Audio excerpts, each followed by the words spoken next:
Radio Warchant TV. Great to be with you as always on a Libations Friday. Loosey-goosey edition of the program. Tom's in Manhattan still. I'm in Tallahassee. This is pre-recorded. He flies out. That's the way it had to be. It's all right. Fresh content for the day. It's not going to change anything. The games are going to get kicked off when they get kicked off. Very excited about the playoffs, obviously. Very excited about the matchups and plenty of those to be talked about, as well as Florida State's preview for basketball. And by the way, we're less than a month away from baseball beginning, and I do sense that it's in the air. People are excited to watch this team. Got into a cool conversation yesterday with somebody who knows a thing or two about Florida State's roster and team and coaching staff, and so I'll pass that along in a little while. But I think that there's going to be opportunities for us to get excited about that as well. Just an aside. So it is. We move forward again. Next hour, Mom will join us. I think she's dead in the water. She took the Bucks last week. I also think she took the Chargers, and I had the Jags. So this is over. This is a wrap. That's it. She's done dealing. Back victorious as it should be. Although I do hold out hope, Butts fans, that the Jags play well this weekend. We shall see. Hey, look at that. I'm glad that Deion Sanders decided to victimize another school in the state of Florida instead of Florida State. This time it's Miami, which invariably leads to questions of, see, we could have had him. No thanks. No thanks. We'll expound on that again. But I am curious, by the way, do you think, Tom, that Deion Sanders wins at Colorado? And there we go. The unmute function. 1 for 1. It was a dramatic pause, folks. That's the radio business. I like it. Define wins. Wins enough to land another job. Wins enough for Colorado to be legitimate in college football. There are different definitions of wins, and I think everything's at risk. But what do you mean? That he can maybe take the Colorado job and elevate himself just like J-State got him to Colorado? Is that what you're saying? Or that Colorado sometime in the next 2 or 3 seasons has a 9 or a 10 win season? Well, let's go to that one. Let's go, can he win? 9 or 10 wins would be monumental for Colorado. If that happens, by the way, that is a raging success, and Deion Sanders would have proven me wrong about his viability as a head coach in the Power 5 at this stage of his career. I know the game's changed a lot. The first time we had this discussion, going way back, because there had been dalliances, or he had spoken of wanting to do this in the past when he worked for NFL Network. And at that time, NIL didn't exist. The transfer portal didn't exist. A lot of these things that are in place now that make it possible for a public relations head coach to win, they've all come about. And that has, I think, greatly aided him because I believe that if you hire good coaches around you, and he hasn't, I don't know if you've seen the video of Tim Brewster looking like a clown and just making a mockery of these poor young men. But these kinds of buffoons, I guess have a chance initially to win because you can pull the wool over people's eyes and do theatrical things and maybe convince some kids to come play for you. But developing kids, caring about kids, being there for the long haul and the daily grind, that sustains long-term success. And I'm curious to see if that's possible, given the level of selfishness that I see on their staff. Yeah, I'd say that he needs the ball to bounce his way early in his tenure. I don't know that, he'll have 3 or 4 seasons to get where he needs to go before this thing would implode. So if turnover luck could beget an extra 2 wins in year 1 for him, he needs that to happen in order to legitimize what he's doing, to continue to make it an attractive spot for recruits. Right now it's splashy, but is it attractive? They got splashy players, but will they get players who are looking to succeed legitimately at the collegiate level? That's the problem. And if he can do that, if they get some lucky bounces earlier on, and his first year schedule is not easy. Don't they play TCU right out the gate? Yeah, they're going to get beat, yes. And that's non-conference. You've got to make a transition at some point in the eyes of recruits and in the eyes of potential new assistant coaches that, all right, yeah, there's a lot of glitz and glam, but there's also substance to what you're doing. So I think in order to get there, you need a little bit of luck. And that's not unlike many other circumstances. I mean, you said this about Coach Norvell in his time in Tallahassee. They're very different coaches, don't get me wrong, and different leaders of a program, but something good has to happen for a culture to be able to flip or for a culture to be able to legitimize itself. So, I mean, if we're just looking at it without the polarizing part of Deion Sanders, which is very, very difficult to do, you've got to have some kind of 50-50 moment tilt your way in order to put you over the top or to send a signal that says, I'm here to stay. And this is not just a clown show. This is something that can actually work legitimately. But I don't know when that moment would come. And I don't know that I believe that that moment is going to happen in year one. He might need a full season before they can even be in position to do that. Yeah, they won't compete at a high level next year. And I think for as long as the central theme of Deion Sanders is Deion Sanders, Deion Sanders will do this, this, and this, and you will do this, this, and this because I am doing this and this, you're going to have a hard time growing culture. There's not a lot of we in there. And so I will be very surprised if that is developed, but it's possible in a way that it wasn't 5 to 7 years ago when we had this discussion the first time. And I thought about it. Somebody might say, why are you leading with this? Well, Deion flipped five-star quarterback Ramani McClain from Miami yesterday, and that made headwaves. That's why I'm bringing it up. It's the second straight year, obviously, that he's been able to do that. And now he's in a position, obviously, you got Hunter and McClain now. You'd like to think that you have two elite corners in your camp. It will be fascinating. I don't think his son's any good at quarterback, but apparently he's told everybody that's a huge upgrade. So we'll see. He did at his introductory press conference. Yeah. By the way, folks, here's your quarterback, and then the people clap. Yeah. It was very really. The whole thing has he even announced that he's transferring yet? Yeah. What is this process? We're just here is your quarterback. And then he goes, if he earns it. I'm like, yeah. Oh yeah, he's not going to earn it. Yeah. You're going to bring your son to play quarterback at Colorado, and somehow if he gets beat out, Deion, then you might as well quit right then and there, dude. Well, because it's not like they're littered right now with players. But you're right, that whole, even that introductory meeting with his team was more than cringeworthy. I mean, it's like, what are you going to do to prove to me that you have the right to get my time and my attention? It's like, yeah, man, it was crazy person talk. I get that these are a bunch of kids that have put together, a 2-win season or whatever it was, but you're going to need some of them, and you can't flip 80 people on a roster in one day. Like, there's a part of me that appreciates the cutthroat nature of what he was saying, but that's not a way you create culture. And all of the people that were in his corner from day one, like media personalities, Rich Eisen, NFL Network has been one of those where you're just, Rich, an advocate. Yeah. Rich, you're a smart man. Because he would say things like, wait till you see the staff that he builds. Okay, I've seen the staff that he's built. Not good. I'm not impressed, Rich. I don't know what you thought you were going to see. Do you think he was going to get Saban to be the defensive coordinator and then go get a hotshot OC?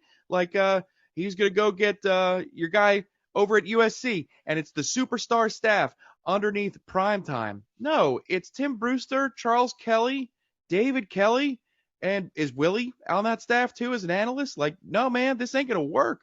Yeah. No, it's a problematic staff, and it's not a shocking development in any way. So we shall see. I do think, by the way, that the moment Tim Brewster was hired and David Kelly was brought on, I was like, oh, I mean, who in the college football world did not begin to go, ooh, okay, well, this is a problem here. We got some real issues. And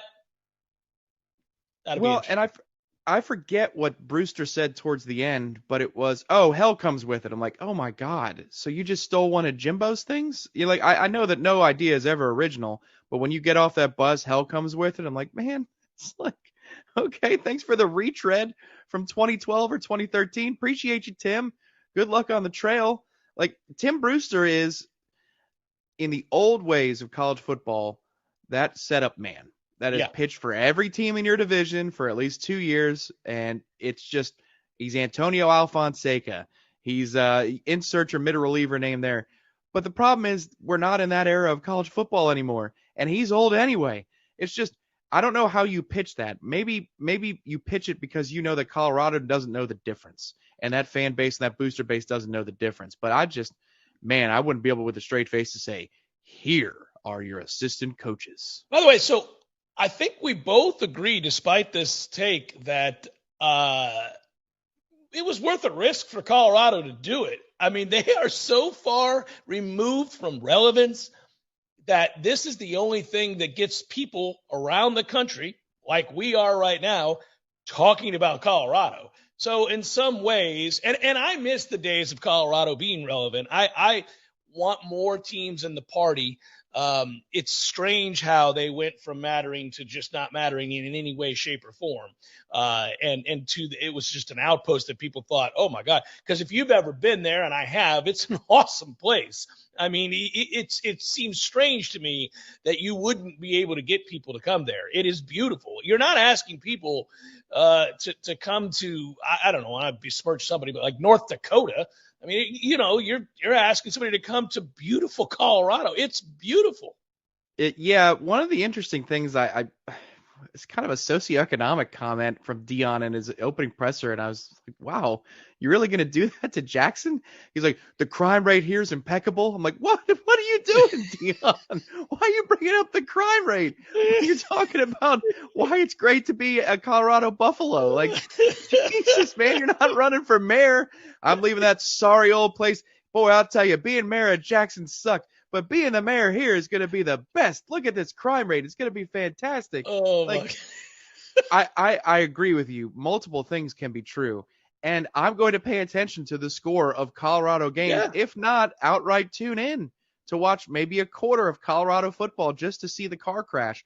That's fine. And look, again, they may score an upset or stay close enough in year one for him, even if they're close. Oh, that would be a pretty win. Good team into the second half. You can position that as a win. So those are all the things that can help bolster, your own resume if you're Dion, or your own case to make in living rooms.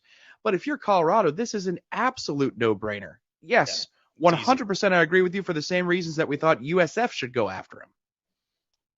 I thought that would have been a home run hire for USF. I mean, I think the chances of success at USF would have been much greater as well. You're not in the Power Five, and you have a chance to really recruit. It's not like USF's standards to get into the program would have been too difficult. He could have gotten a lot of guys in there that you can't get into Colorado. I don't know what Colorado is willing to do in that regard. That is a part of the discussion that not a lot of people want to have, but it's hard to get into Colorado. It's a good school. It's a really good school. And this is I'm not telling you it's Stanford, but I'm saying that it's an elite school, and a lot of people understand that trying to get kids to come play football at Stanford or at Notre Dame is a little bit, or Georgia Tech, it's a little bit different. Well, the other thing too is if you're in a conference like USF is in, you get a few good players, and then all you got to do is beat Plumlee and Gus Malzahn. That's Correct. Not that big of a leap. Correct. In terms of what is possible. But being able to beat Utah on the road, good luck. Hell, even Oregon State this year, I'm like, man, there's no chance Colorado catches their ass. Like, it's just this is a very, very different challenge. And I don't know. I don't know what he'll position it to be a success no matter what, because God called him. It's like Russell Wilson. The voice got right in his ear. Maybe he and Russell can talk about what God's voice sounds like in each of their heads, and maybe it sounds exactly the same or it doesn't. Dion will always position it as a success, but man, he chose a much more difficult path, and in that way, you got to say respect, because USF and whatever conference they're going to be in the next 2 or 3 years is a far cry easier of a project in a better talent pool than Colorado is in the damn Pac-12. That's nuts. Jaheim Bell, bring it back to Tallahassee, made me laugh yesterday. He talked about Mike Norvell. You can read this article that Ira wrote on warchant.com.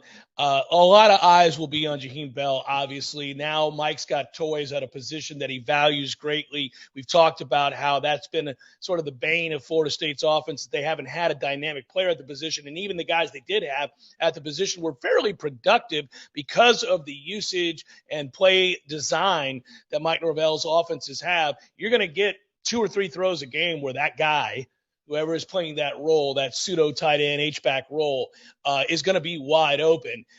Don't get me wrong, I like Biscuit an awful lot.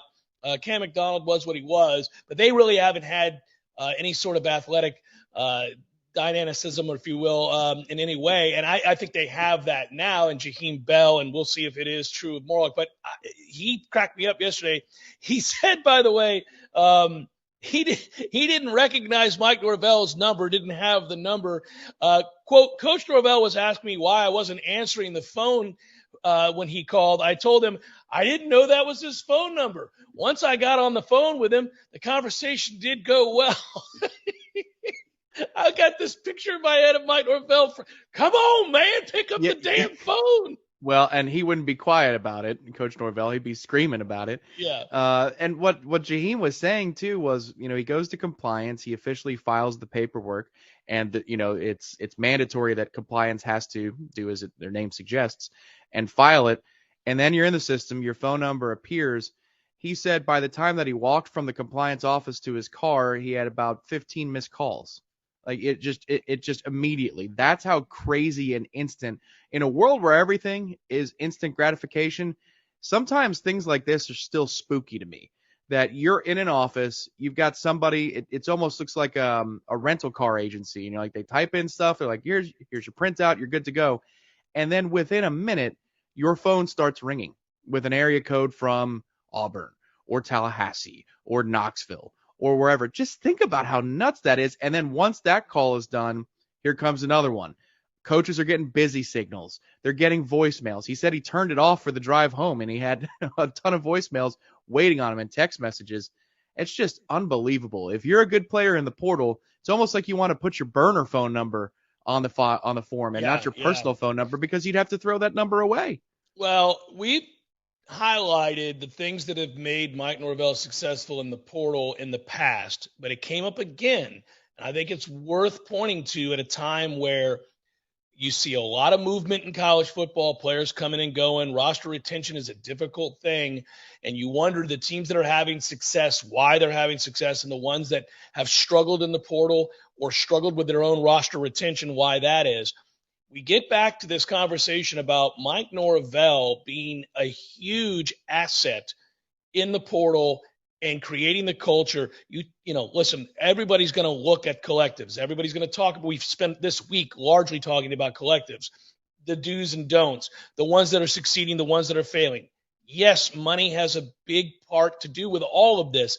But if we're going to assume for a moment, unless you're trying to reset the market the way Florida did insanely, that everybody involved in the conversation is offering money, if you're going to assume that, okay, we're in the same ballpark, well, what's going to make the difference for the kid? And the answer to that is, again, the relationship that he develops with the coach that's contacting him. And Jaheim Bell brought it up again. Talk about culture a lot. Jaheim Bell brought this up yesterday, quote unquote, not just coach speak. It was real talk. And I'm telling you, Mike Norvell's methodologies are as much to, in my opinion, as much to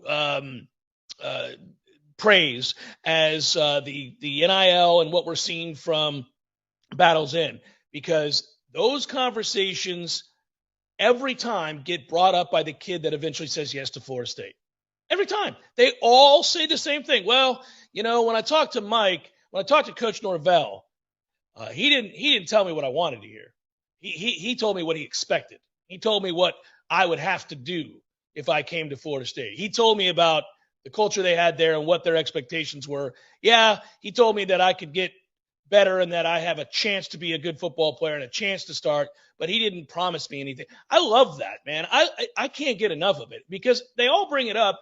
There has to be something to it. He's the most successful coach in the portal in the country.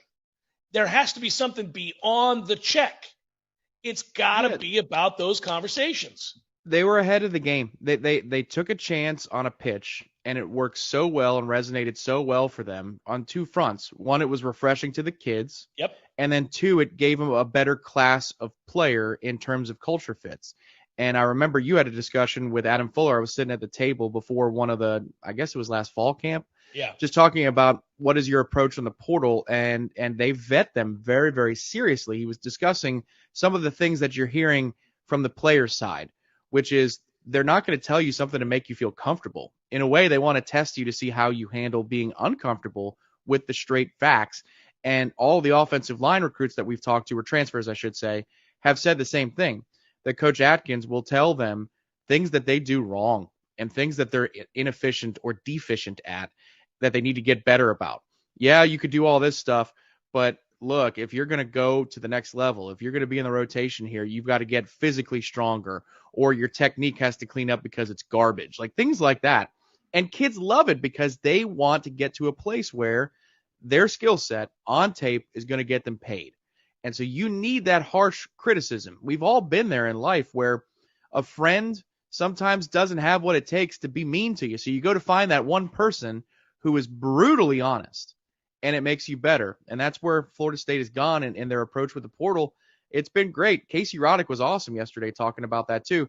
The one other thing I'll point out with Jaheim Bell is that he was cold-blooded about the process. He said that Jordan Travis mattered a lot in his decision-making. And can we reflect on that briefly? That Jordan Travis has gone from a question mark as a pocket passer to the reason one of your potential game breakers decided to come here. It's amazing how much things change in just 13 games. It's being noticed. Chuck Oliver asked me about it day before yesterday. He asked me, had I ever seen a quarterback, and I couldn't wait to answer the question. In fact, I'll expound here in a second. Jeff Cameron Show, 93.3 Real Talk Radio, Warchant TV. Managing downside risk in your portfolio is one of the biggest challenges that you'll face in retirement. Trillions of dollars in stimulus from the Federal Reserve and D.C. politicians, combined with zero interest rates, have propped up financial markets since the financial crisis ended in 2009. The Fed recently ended quantitative easing and has started to raise interest rates at a time when the global economy was already slowing. Have you considered what another 50% correction in the stock market would do to your retirement plan? If you're concerned about where this all might be headed and would like to find out about the potential benefits of an active risk management strategy for your portfolio, give me a call at 850-900-5200 and schedule a time for a review of your portfolio from an active risk management perspective. Make Jamie your first call for a second opinion. Investment advisory services are offered through Trek Financial, LLC, an SEC-registered investment advisor. My man Eddie. Jeff, what's happening, dude? Bears eating people all over the place. I read another article today. It's the third one in the last month of somebody getting mauled to death by a bear. Man, bears have their own space. You got to let them have that. You do. You got to stay clear of bears, is what you're saying? Yes. I got a question for you. Here you go. If you had to be mauled to death, eaten alive by any animal in the world, which would you choose to eat you alive? Ooh, I think maybe I'd want, longevity time, a mouse. Slow burn. Slow burn. This thing just finished the pinky. It's been a month. I could go to work. I could still do my thing. I could probably live 30 years. I thought you were going to say great white because it'd be quick, or a grizzly. We went with mouse. Yeah, mouse. Okay. Mouse it is. Gordo's bringing the flavor and flair of Cuban food to Tallahassee since 1996. Hey, this is Greg Tish. Here's something you might know about me. I don't drink coffee. I have never had a cup of coffee in my life. Well, that is until now. So why change now? Well, it's because my dear friend at Grassroots Coffee reached out to me after hearing me say that and insisted that I give his product a try. I've been making a huge mistake. The world of coffee is fascinating. I always thought coffee is coffee, no, it's not. I have tried their coffee and it is fantastic. Now, I've got a fascination with learning more about the best coffee in our area. Grassroots Coffee is locally roasted, locally owned, and locally loved. You can find whole bean Grassroots Coffee on the local aisle at Publix, also in Whole Foods. But the best way to get this black gold is to order it online. They literally grind the fresh roasted beans to your preferred level, bag it, write the date on it by hand so you know the exact day your coffee was roasted. It doesn't get any more fresh than that. Order yours now. Just go to grassrootscoffee.com and choose the coffee you want and how you want it. And join me. Let's step up our coffee game together and also support a great local business. Hey, everybody, the perfect fireplace makes your house a home. How's your fireplace looking? Not too well? Hearth and Patio can help you with that. Actually, Hearth and Patio can help you with anything fire. Give my friends a call at Hearth and Patio. If you need new fireplace upgrade, fireplace repair, you need custom outdoor kitchen, grills, or an amazing fireplace for your backyard. 850-727-4282. That's 850-727-4282. Or you can visit them online at hearthpatiotallahassee.com. Hearth Patio Tallahassee. They keep the home fires burning. We all want more energy, more strength, more results. Well, welcome to Orange Theory Fitness as you take a step towards feeling more alive today. Backed by science, Orange Theory's heart rate monitored workout is scientifically designed to keep heart rates in a target zone, spiking metabolism and increasing energy. Orange Theory Fitness is a one-of-a-kind group personal training workout resulting in more energy, visible toning, and extra calorie burn for up to 36 hours. Experience a more vibrant life today with Orange Theory Fitness. To find out more, go to orangetheoryfitness.com. The Jeff Cameron Show is a production of the Warchant.com multimedia network. Check out Warchant.com today for the latest. I was mentioning before the break that I did a radio show yesterday as a guest, and the host is a former coach in college, and you guys probably heard Chuck Oliver. Anyhow, he has me on a pretty regular basis to discuss Florida State. And I think we got a pretty good rapport. And he said basically, hey, man, I know you go out to practice and, you've watched this kid, but I continue, to be surprised and amazed at how effective of a passer he's become. And I kind of jumped at the opportunity to talk about this because I've not seen that. I've not seen somebody who was not an effective passer, somebody who played the position of quarterback, had some unique skill sets, including the ability to really be elusive and kill you with his legs. And a lot of times guys like that, because they've always had the ability to run, they've always had the ability to make people miss in close spaces, close proximity, because they could buy time and make off-platform plays at an early age, depending on when they got moved to quarterback. Guys like that a lot of times are so reliant on it, and why wouldn't you be? Because you've had the ability to make plays and win games, presumably Pee-wee football and into high school football.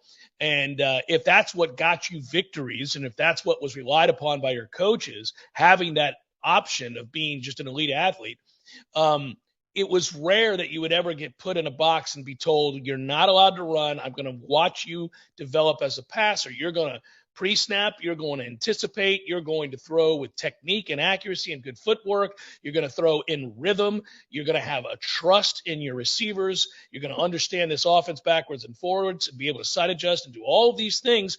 And I'm going to take away the thing that made you so great. I'm going to take away the thing that led you to where you stand now, and then actually transition in a way that you can go entire games in which you don't run a single time.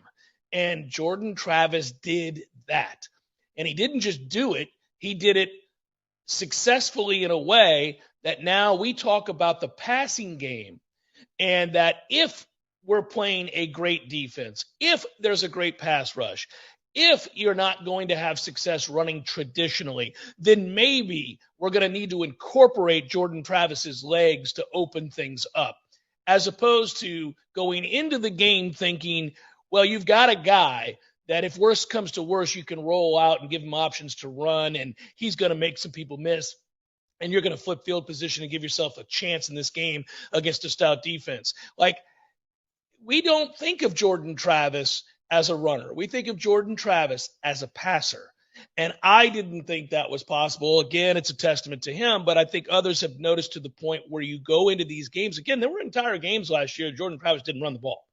And I think some of those games he was instructed not to. A, we didn't need him to. We could run traditionally. The offensive line was a far cry better than it's been. But B, I also think that he was dealing with that injury from the Louisville game, and there was no need to put any added pressure on him to beat you with his legs if you didn't have to. And so I continue to be amazed by the fact that Jordan Travis has transitioned to a place of just being a great passer, which I say great, a really good passer. Yeah, I'd say too that, in just watching his development this year, it's been a really fun ride because it wasn't life or death that Florida State made the playoff or a national championship. You were looking for incremental growth.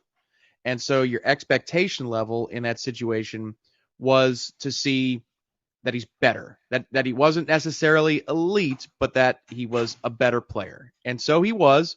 But then what I didn't expect to see was that you would get to, with ESPN's cameras, or if you were in the press box or in the stands at Doak, you were able to see the mental part of the game on the fly in the heat of the moment affect him, and then Jordan Travis overcome that. Unfortunately for us, it had to affect him in a game like NC State, where, I mean, it was very hard to lose that game. And we found a way to lose that football game, and that was frustrating. But again, this was not a life or death season. It was about improvement. But you saw the interactions with Jordan and Coach Norvell for about a game and a half worth of football where they were not feeling it. They were not in sync. And Jordan, I think, was kind of panicking. I mean, plain and simple, I think he was panicking. The game was moving fast for him. He was making decisions that were not characteristic of a good quarterback, at least as a pocket passer. But you know what? He hadn't been in that position to learn how to be a pocket passer in the heat of the moment. So we all had to go through that growth process as a fan base and kind of be patient about it. I just found that whole stretch of the season in the middle to be really fascinating, and then to watch him come out the other side of it, win you the Florida game by himself, and then in the Oklahoma game, show the ability to throw anticipatory throws, make decisions, understand that the ball needs to be in a certain place as a receiver is getting out of his break. It was a really, really fun ride, and it started almost immediately, that LSU game, after the first 2 or 3 third downs, where he knew where the pressure was coming from and he knew where to go with the football, to the end of the year where you're seeing, all right, now I know you can do this and make throws, but can you do so before the receiver gets out of his break instead of seeing it before you throw it? He showed signs there too. It has been really fun to watch. And if he goes to another level this year and is a legitimate Heisman contender and a legitimate professional prospect, I mean, this is one of the most unlikely things we'll have ever covered in our time with Florida State. My 14 years and your 30 years. It'd just be really, really fun to watch and document again. 30 years. Damn near. Yeah. Damn near. We're getting there. Hey, you know, one thing I'll tell you is it's probably changed. Just fundamentally, it's changed what we think is possible. I don't know that we'll ever see it again. And I'm going to have to kind of catch myself, because I think more often than not, if you see overwhelming evidence that a guy is not a good passer and he's a sophomore in college, well, look, man, he's not going to be a good passer. It's just not going to happen. Jordan Travis is an outlier.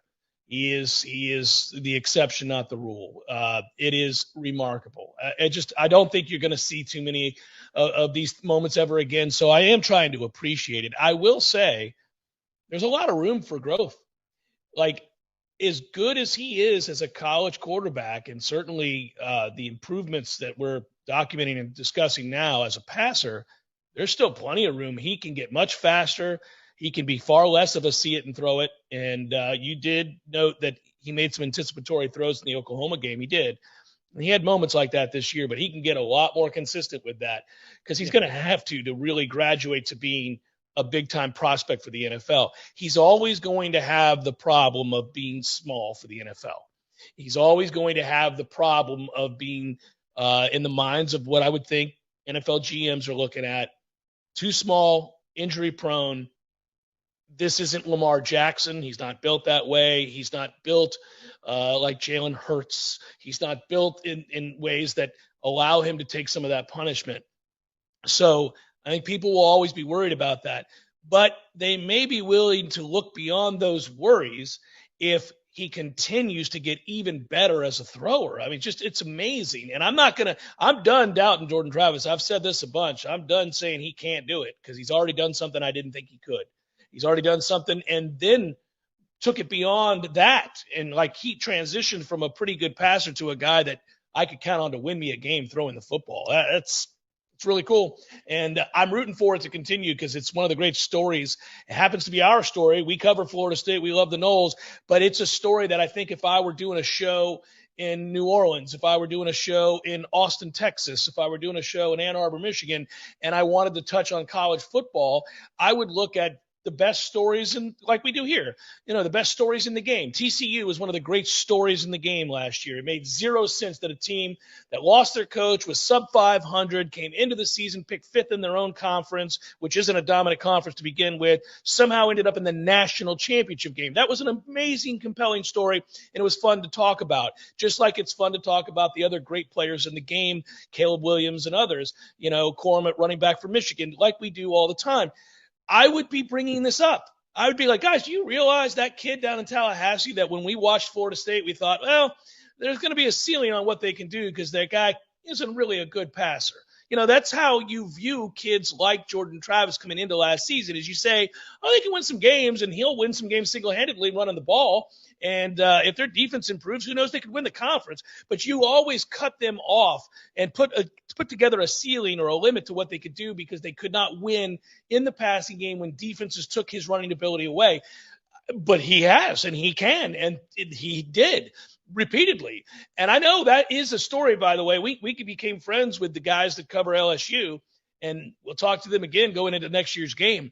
They were all stunned after that game. I remember after the game, I talked to you and Gene in the post game from the box where I called in from the Superdome there, and we were having a discussion. And I said in that discussion, I can't believe from Jump Street how quickly Jordan Travis knew what LSU was trying to do to him, because they disguised every look to the last second over and over, and they gave him a bunch of different looks over and over and over again, and he never flinched.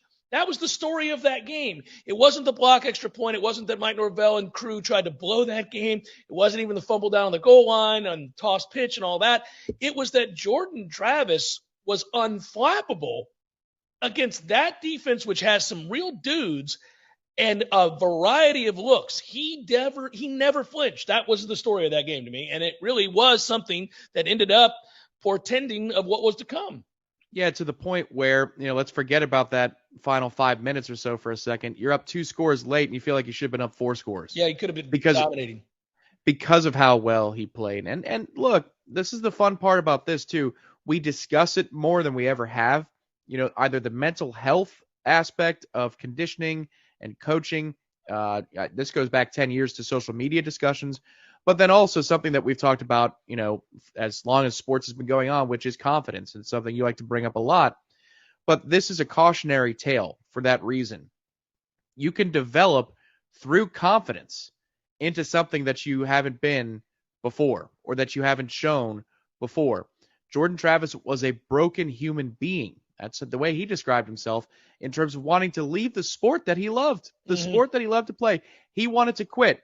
But a combination of Mike Norvell and Kenny Dillingham coming in, stabilizing his situation after a bad run at Louisville, Willie's time here at Florida State, had him thinking, okay, I'll give it another run. And then with the confidence, the self-belief, came this unbelievable exponential growth.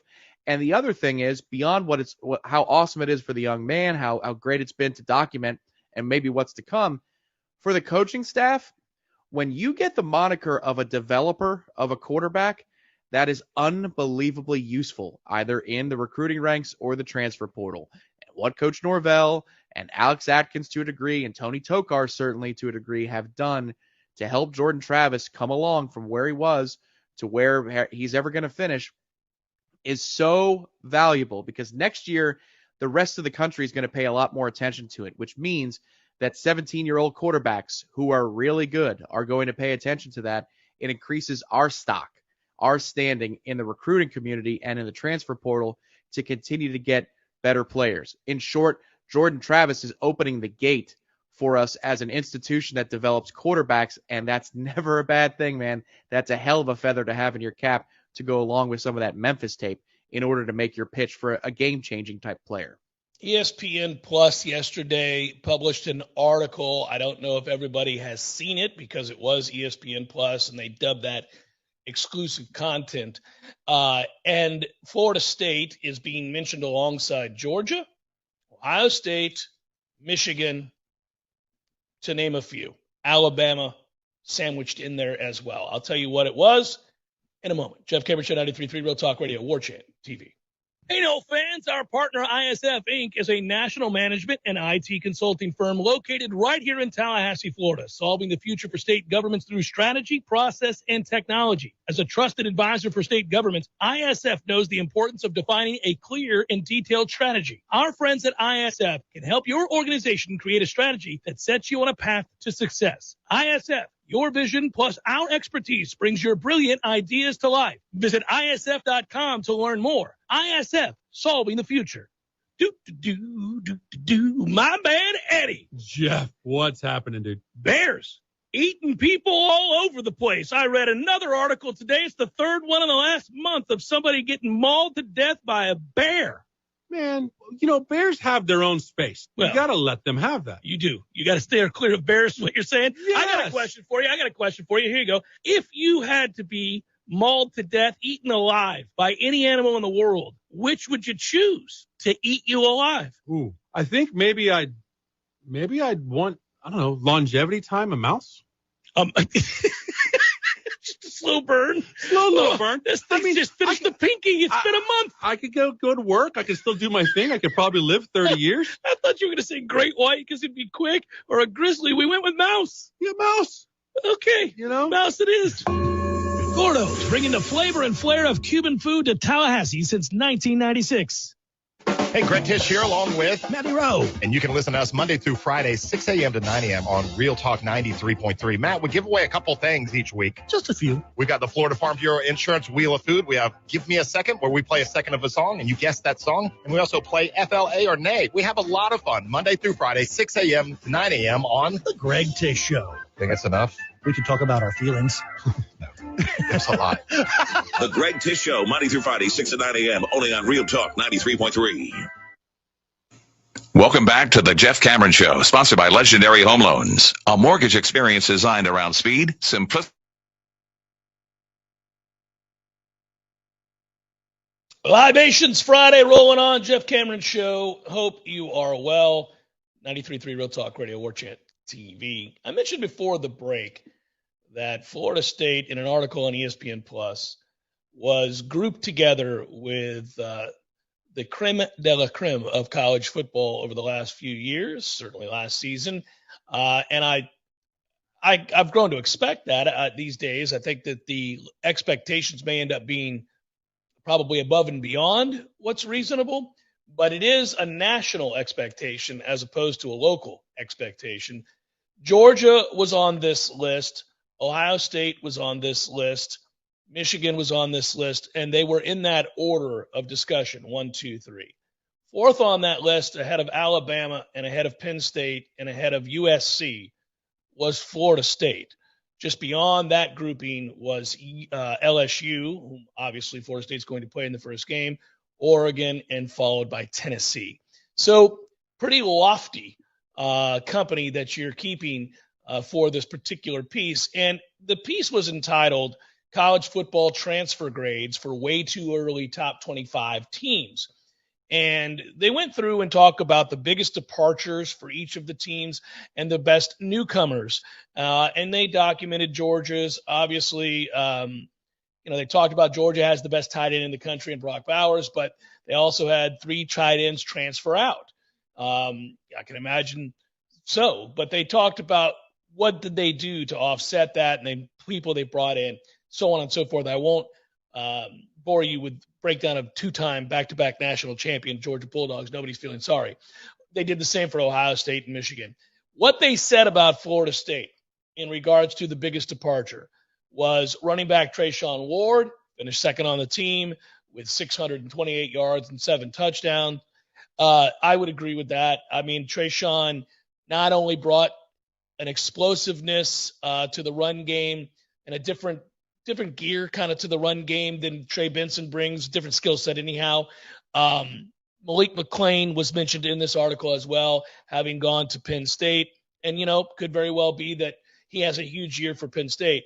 And it all made sense. The biggest newcomers, and they broke this down, Fentrell Cypress, Darrell Jackson, Brandon Fisk, all the guys, then Jaheim Bell, the aforementioned Jaheim Bell, all the guys we've talked about before. And they went on to say Florida State has done a great job at addressing several positions of need in the portal, including offensive and defensive lines. One more key area worth keeping an eye on in the offseason is safety. They went on to grade this as an A+. The Noles have addressed a few needs this offseason through the portal, added big pieces. Fisk is a huge addition up front. Cypress, one of the top corners in the portal this offseason, adding tight ends Jaheim Bell and Kyle Morlock. Give the staff two great options at a position of need. This haul will help the coaches continue to push this program forward beginning next year. And I just want to point out that, again, that is a national article. Van Haren was the one doing the assessment of Florida State. And so you know, because I get this a lot, are we out over our skis because we're head over heels with a 10-win season for the first time in a long time? Or is this the expectation within the college football world, the analysts who look at the big picture and the game as a whole? The answer is that it is most assuredly the assessment of those outside of Tallahassee that I find fascinating, because those folks obviously don't have a dog in the fight, and they do feel like Florida State is going to be preseason top 10. I know we roll our eyes, but there's no getting around the fact that a certain Southern talk show host, all right, Paul Feinbaum, has picked Florida State to go to the playoff. He did so earlier this week. He thinks Florida State will go to the playoff next year. Shocking, given Paul Feinbaum's history of hatred for Florida State. But yeah, he's not alone. Plenty of other guys that I've talked to in other markets have talked about how, yeah, Florida State feels like that team, because every year there's the three that feel like a given. But one of those three is no longer a given, and that's Clemson. Clemson has fallen off the list of teams that you pencil into the playoff. They're no longer a sure thing. In fact, most people wouldn't think of them as a playoff program. The programs you think as playoff programs right now, the top two are Georgia and Ohio State. Boom. That's odd. Probably hurts Alabama's fans' feelings. They'd be next on that list, right? Who's the fourth? Who's the fourth that you think is a playoff in your head? Who else would I be thinking about? Well, I mean, I just said Georgia, Alabama, and Ohio State. Florida State's a viable fourth in the eyes of a lot of people. Now, they got to beat Clemson at Clemson. But I don't know that I would name anybody else that I feel overwhelmingly sure of. USC, okay, maybe, but they didn't even win the Pac-12 last year, just like Florida State didn't win the ACC. USC feels like a program that should take the next step forward, but do they feel any more certain than Florida State, who should also take the next step forward? I don't think so. I don't think so. I don't think you would throw Michigan in that list either. Maybe you would. Maybe you think they're more of a sure thing. Back-to-back wins over Ohio State, an emerging quarterback. They won that game on the road last year. Jim Harbaugh is returning. Seems like every year there's some weird off-season problem and drama with Harbaugh, which I don't think is healthy for a program. But nonetheless, he is returning, and they do have a good young quarterback and a great running game. So maybe you would put Michigan on that list ahead of USC and Florida State. Tennessee, I don't know. I don't know that you necessarily would. Possibly. It's an elite offense. It's a really bad defense. They are well coached. Are they more of a sure thing out of the SEC than Florida State is out of the ACC? No, I think they're alongside one another. LSU, we're playing each other first game of the year. Same type expectations. I thought about this more and more as I read the article, because I realized, like, oh, well, I feel like we're advancing the cause a little bit too fast. But when I brought up in my head USC, Tennessee, all the schools I just mentioned, Michigan, did I feel like Florida State didn't belong in the same conversation with those teams? And the answer was no, I think they do. I think if I took Florida State in a neutral site game against Tennessee, against Michigan, against Southern Cal, yeah, I might have to win a shootout, but I feel like we could be in that game in a neutral site, don't you? Yeah, I think that as you're going through at great detail all these other teams, the SEC will take care of itself to a degree. They'll cancel each other out down to maybe two candidates. Big Ten, maybe down to one candidate between Michigan and Ohio State. USC is the tough one. USC is going to be the tough one to figure for two reasons. One, they've got a Heisman candidates, just like Jordan, coast-to-coast quarterback. Well, they have a Heisman winner. But I'm just talking about that. There's symmetry. Right. There's on either coast you got superstar quarterbacks in the college game, and then you've also got playoff contenders. So as you're going through that and listing those teams, one thing that we have not done in a long, long time that we're going to have to do this season is scoreboard watch. There's going to have to be a guide for who we're rooting against every week because we want our stock by default to climb. And then I'll break the news right now. This is my own news. I'm breaking it. It's completely my own thought. That LSU game is massive for the playoff chances because of what it could do for your stock. Yeah. Well, we'll all be over in Orlando together to watch it, broadcasting, celebrating, and launching a season that is going to be as anticipated a season as maybe 2012 was. It's really that kind of exciting. Hour number 2 forthcoming. Jeff Cameron Show, 93.3 Real Talk Radio, Warchant TV. What's up, guys? Our next partner that you're going to hear from is Athletic Greens. You've heard me talk about Athletic Greens in the past. Happy to talk about them again. I take Athletic Greens every day, and I gave them a try because certainly I wanted more energy, sustained energy. I wanted to support my immune system. I don't like taking pills and vitamins per se, and I wanted something that tasted good too. And the first time I tried it, I was very surprised. It had an appreciable effect on my energy levels. And also, over time, you'll note that it helps your skin, your hair, your nails. I don't have a lot of hair, but if I did, I bet I could feel that. I bet I could tell. It's a comprehensive health habit, and it is a powerful one at that. AG1 is great for recovery. That's Athletic Greens.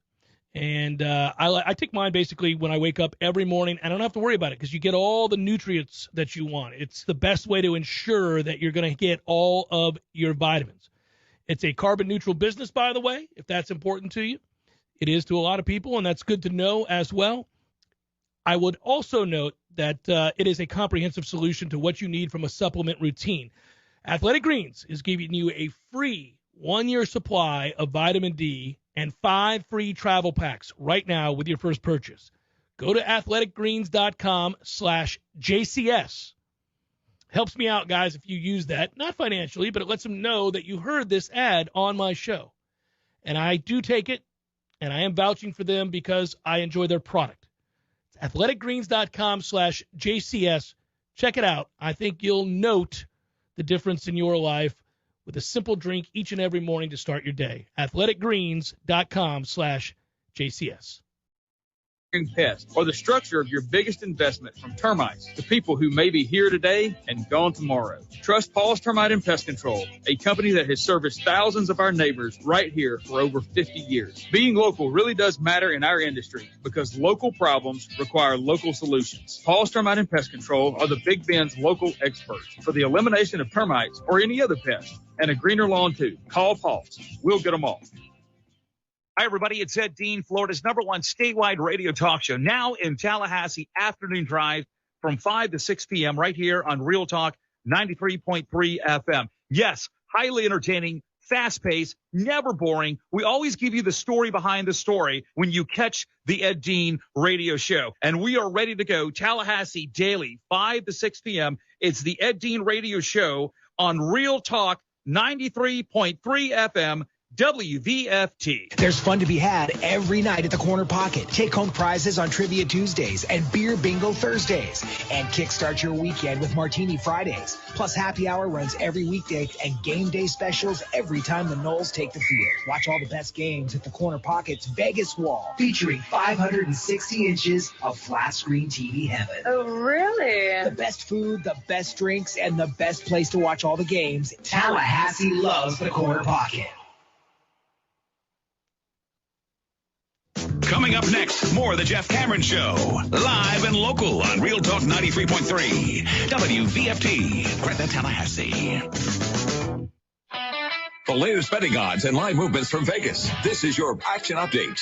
Now here are your latest lines from our guys in the desert. Tampa Bay Lightning have won 5 straight and 8 of 10. They're the $1.15 road favorite today at Edmonton -105. The Oilers have won 4 straight games, 6.5 over the total at Rogers Place. College basketball yesterday, it's Texas A&M with a win over Florida 54-52. But the Gators did cover as 3.5-point road underdogs. NFL on Saturday afternoon. Chiefs laying 8.5 at home against the Jacksonville Jaguars, a total 53. Kansas City 6-1 straight up and against the spread in their last 7 meetings with Jacksonville.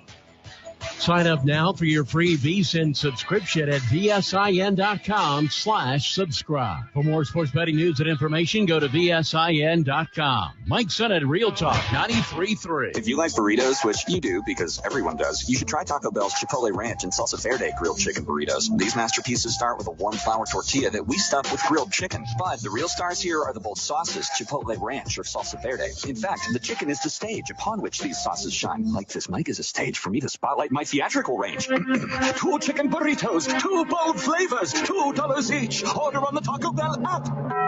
At participating U.S. Taco Bell locations for limited time only. Contact local store for prices, hours, and participation which vary. Tax extra while supplies last. I'm Brent Musburger, and this is Take One, and away we go. The best way to start betting smarter is to sign up for a free VSiN subscription at vsin.com/subscribe. Plus, when you sign up today, you'll automatically be entered to win a free VSiN Pro annual subscription, a $240 value. Sign up for your free VSiN subscription today at vsin.com/subscribe. And that's a wrap.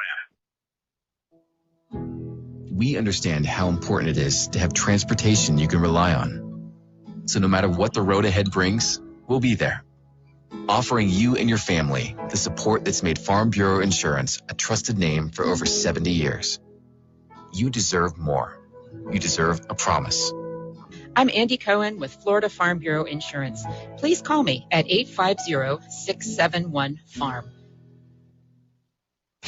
This is Patty Wilson. Oh, I'm sorry. We're ready. He's recording. Why are you always saying your last name? It's Patty and Scott. Everybody knows who Patty and Scott. I don't know. This is Patty Wilson. I am Patty Wilson. What is the idea behind said promo? It's for Patty's Playhouse. We're on Patty's Playhouse Saturdays at 11. Tune in. That's stupid. Just tune in. Saturdays at 11. Patty Wilson, Patty's Playhouse. House talk with a happy ending. Each and every time. Now go call Seminole Glass. They'll get on the road and get it done fast. Your local family-owned glass company, serving the Big Bend for over 15 years. At Seminole Auto Glass, we care about your safety. Insurance will send you wherever it benefits them, not the quality of service. There's a difference in auto glass companies. Trust your local auto glass experts. Seminole Auto Glass. They handle any kind of broken glass, and you know who they are. Better call Seminole. We all want more energy, more strength, more results. Well, welcome to Orange Theory Fitness as you take a step towards feeling more alive today. Backed by science, Orange Theory's heart rate monitored workout is scientifically designed to keep heart rates in a target zone, spiking metabolism and increasing energy. Orange Theory Fitness is a one-of-a-kind group personal training workout resulting in more energy, visible toning, and extra calorie burn for up to 36 hours. Experience a more vibrant life today with Orange Theory Fitness. To find out more, go to orangetheoryfitness.com.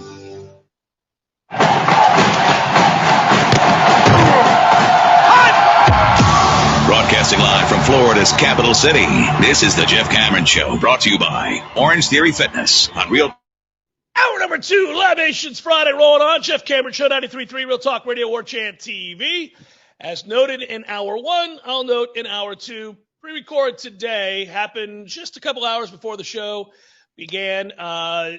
Scheduling, traveling, all that good stuff. But we've got fresh content either way. I just have to tell you for purposes of the FCC. So there you go. You know what? I had a crazy dream last night, Tom. I dreamt last night that for something I said on the air, the police came to the studio to question me because somebody alleged that I threatened them or something bizarre like that, and it felt like the realest thing in the world. I woke up this morning startled at 4:30. I was like, what is going on? What have I said? What have I done? Turns out nothing. Everything's fine. It's okay. It was weird. That's the first. I don't have dreams. I've never asked you this. I don't have dreams about broadcasting. Ever. Oh, really? Okay. So first of all, I would say that if you were going to get arrested, it's because of all that package talk yesterday. That would be why the cops show up to your house. Yeah. I have work nightmares that have graduated by my job from place to place. So the classic one was when I was on the sandwich line at the McAllister's in the mall back in the day. That ticker, the receipt printer, like dee dee dee dee dee dee. I would see it and it would just not stop, and it's rush, and you've got not enough ingredients, and it's just anxiety ridden. Calculus class back in high school, I still have that one. Somehow I'm a fraud in calculus, and it undoes everything that's happened since then in my life, so I have to go back and fix it. That one's tough. That one's always tough. But I do have the instruments are not working. This broadcast is not going out over the air, or F-bombs were uttered because the instruments went hot when they shouldn't have. Nightmares. Those happen maybe 3 or 4 times a year, but they're always harrowing. And we have a software system that is still used at Real Talk that we had back in the day at our previous places called Next Gen. And I will see that screen with the black and the green clock, and it just goes dead. And you're looking at me with horror because it's a big broadcast, and it's just paralyzingly, it's ridiculous, but it happens. It does. I have work nightmares, yes. You would be more apt, and I think understandably so, to have those nightmares because you're producing the show. Whereas I am just talking. I'm a talking head. It's what I do. I'm a host, right? And I've always thought the pressure is on a producer. Once you get a comfort level on the mic and you get a comfort level in organizing a show in your mind and outlining one on paper and having an understanding of how to get people in and out of segments and how not to talk yourself into a corner and how to avoid certain broadcast peril, you can then kind of come in and do that with the tacit understanding of how to do a broadcast. Whereas there's something different every day when you're producing a show. Something goes wrong, a commercial fires that's not supposed to. And I've always thought that you guys are under more pressure than me. So I can see why you would have that, because if something does go wrong, the host, no matter who it is, me or anybody else, is looking at the producer to save them, because you're stuck. You're out there. Your ass is in the wind. And you need that producer to ensure that things are working well, and you work both sides of it, so you know that feeling too. So you would incorporate that while also knowing it's incumbent upon you to fix this situation so that your host can go on and get things done. Yeah, the thing is, as you get older, and it's akin to watching a quarterback who the light bulb comes on for, you get in those situations and you handle the panic. Like, you still feel it, but you're able to flush it or contain it and then make a decision. And then as you get older still, you realize, all right, if we've got 30 seconds of chaos here, in the grand scheme, that's not a huge deal. Whereas in the beginning, 5 seconds of chaos is enough to make you just want to wet your pants. And so you get more and more poised as time goes along, because you realize there's a grander picture, but it's not always easy to do, especially if you're on live remote. That's the toughie. That one's got to get fixed quicker. That's usually why if you see us at a broadcast at a Corner Pocket Bar and Grill or an Indigo and something doesn't go right, if your boy over here is a little afraid when the show is over, the come down is a real thing when there are problems that you got to deal with. Yeah, I think it's funny, since we're talking inside baseball, the weirdest thing to get used to is the pauses between points or segments, or transitioning from a segment to a topic to another topic within a segment. When you first start broadcasting, the 3 seconds of dead air while you collect your thoughts feels like a minute and a half. Mm-hmm. You are scared to death that the audience is like, come on, man, speak. But in fact, they really probably need you to slow down, and you have to get comfortable with the nothingness. You have to get comfortable with the silence. And there's something antithetical to getting comfortable with silence when you're in a broadcast. So it is really strange to do that, but you can always tell when you listen to young broadcasters, you're like, man, that guy is not going to let this breathe at all. He is scared to death. He's got to keep talking through all 13, 17 minutes of this segment. Yeah, you say time is slower than you think it is. It's a great piece of advice. But it's like to the musicians out there, and whether you're classically trained or you're in a band that, you play gigs on the weekends, you understand what it is to find your timing. And when you do, you can get lost in it in a good way. And then you can riff off of it. And it's almost freeing, but you got to find that rhythm. It's to writers out there too. You got to find your voice. Until you do, everything is really difficult. But once you do, then you get to have fun with it and experiment with it. Somebody noted last hour at the end of the last segment, we were talking about those teams and whether or not you'd put them on a tier ahead of Florida State. And I mentioned Michigan, which they've had back-to-back college football playoff experience games. Obviously, one of them they got blown out by Georgia. The other one was a pretty monumental upset over TCU. So not good, but it is certainly good to get there 2 years in a row. But something I didn't bring up when we were talking about that is this ongoing NCAA infractions case with Michigan. And I want to bring this up not because I care at all about the NCAA and the procedure that is involved here, and not because there has been a prolonged path to resolution on this deal.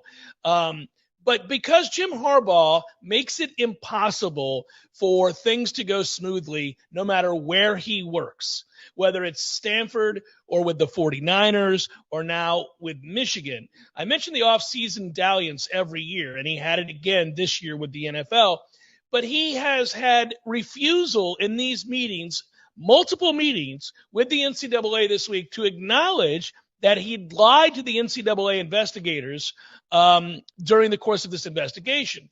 During an attempt to expedite the case and achieve, quote, negotiated resolution, Jim Harbaugh refused to acknowledge that he lied to the NCAA investigators.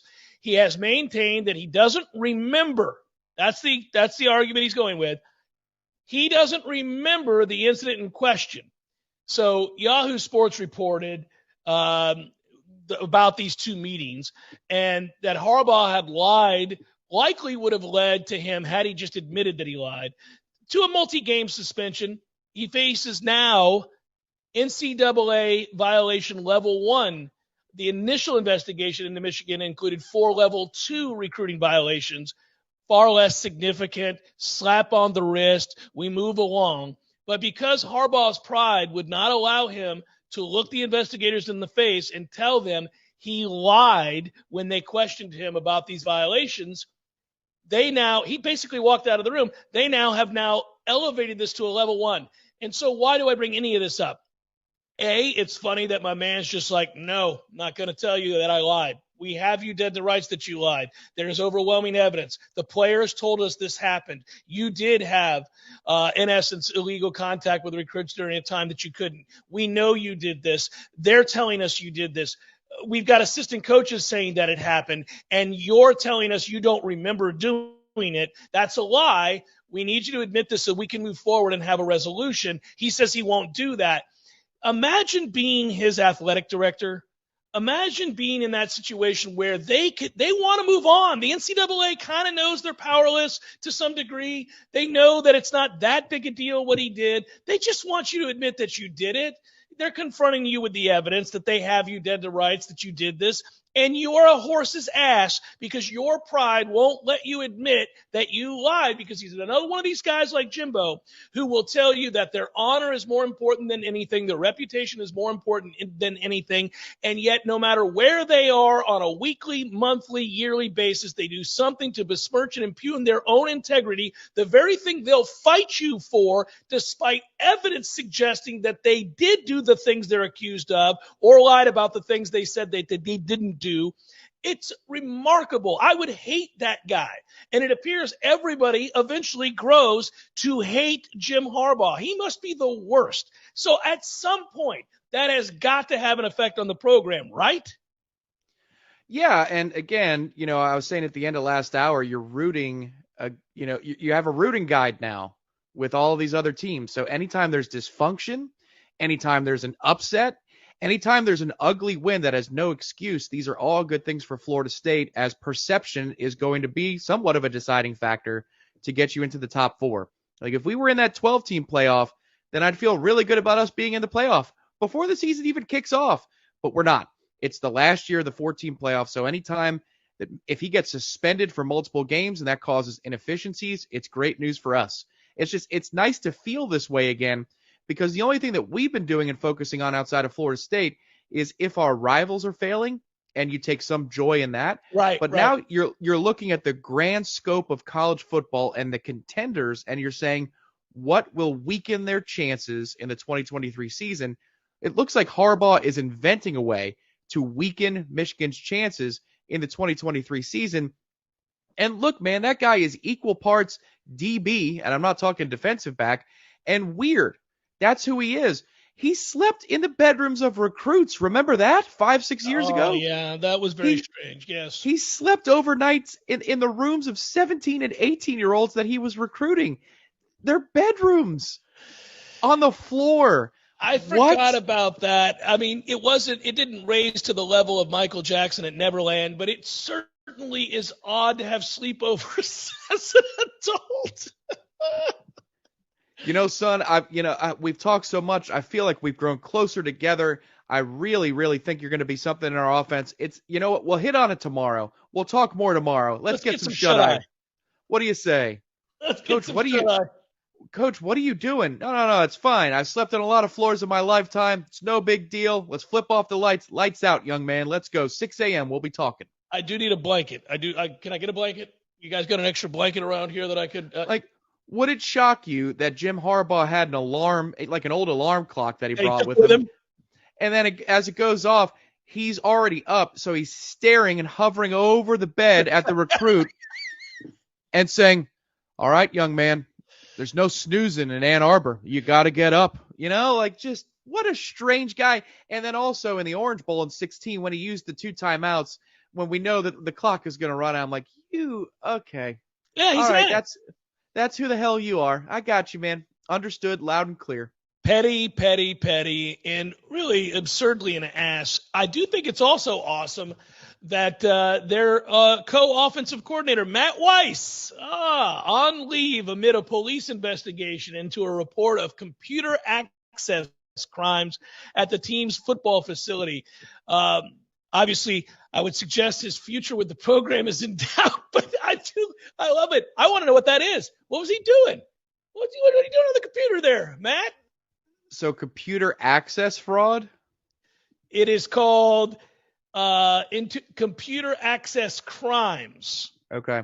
So this is what this looks like. Michigan co-offensive coordinator Matt Weiss placed on leave, according to the athletic department, because the report of computer access crimes occurred in December at the team's football facility. The University of Michigan Police Department acknowledged in a statement to ESPN earlier this week that it's investigating a potential crime at Schembechler Hall, by the way. I love that, Bo Schembechler Hall. I wonder if that says hallowed. The police released that statement to ESPN when asked specifically about the investigation into Weiss. The statement does not acknowledge anyone by name. The spokesman said Weiss has not been with the team or in the building since. A police spokesman said the department couldn't share any additional information because they're investigating the ongoing crime. In a statement to ESPN, Weiss said, I'm aware of the ongoing investigation by the University of Michigan Police Department. I am fully cooperating. I look forward to the matter being resolved. Out of respect for the integrity of the investigation, I will not have any further comments at this time. All right. So you had unmarked police cars show up outside of Matt Weiss's home in what appeared to be,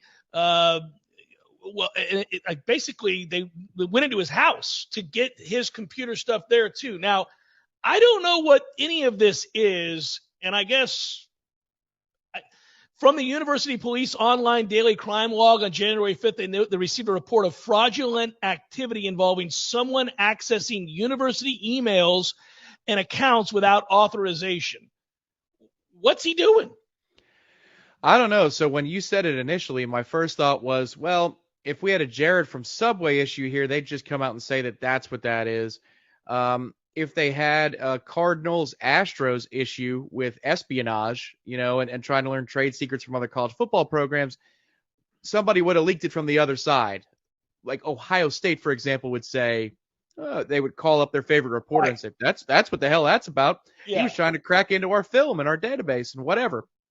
So does this mean he's got a relationship with a co-ed and he's trying to spy on them? Does it mean that there's an academics issue and he was trying to find transcript information that wasn't allowed to be seen by him? I don't know, but that can't be good. If you've got a sting and a raid at your home, that's not good. No, I always feel like if the FBI, police department of any kind show up at your house and they want to seize your computer, nothing good's going to come of that, man. Nothing's good going to come of that. Also, I continue to be amazed at how many people, because you guys out there, you know the deal. I'm a true crime guy. You guys are too. How many of these people research the crime they're about to commit on their Google?